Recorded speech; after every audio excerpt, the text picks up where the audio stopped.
इतना देर से फोन वेटिंग बा और कहाँ बिजी बानी इतना? अरे काम के फोन रहे यार। कौन काम बा? 1 घंटा 2 घंटा कौन काम बा रउआ? सच काला पति का बुझाता।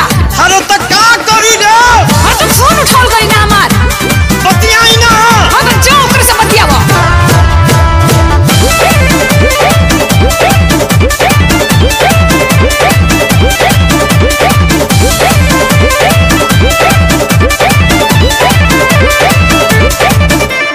बिजी कहाँ तेरी तक राही, सच्चे सच्चे हमारा से काही।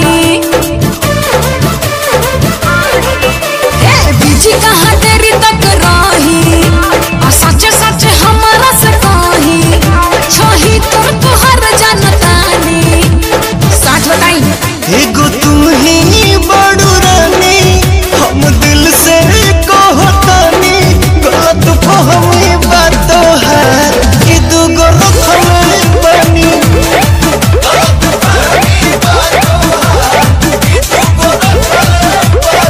मान जाना झूठो के कला खिले बड़े रो देखे बुझत का। कौन गाड़ी चलाओ तनी? ऐसे कैसे रो रखते देखा तनी? लड़ा दी फोन उठाओ के खाली कौन इतना का खिसिया तनी?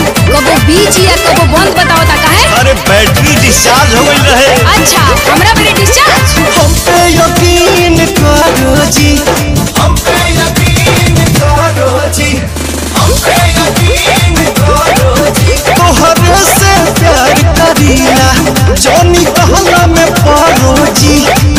तोहरे से प्यार करीला, जानी कहला में पारो जी। झूठा हूँ के ये हो जान करू तू शक हो,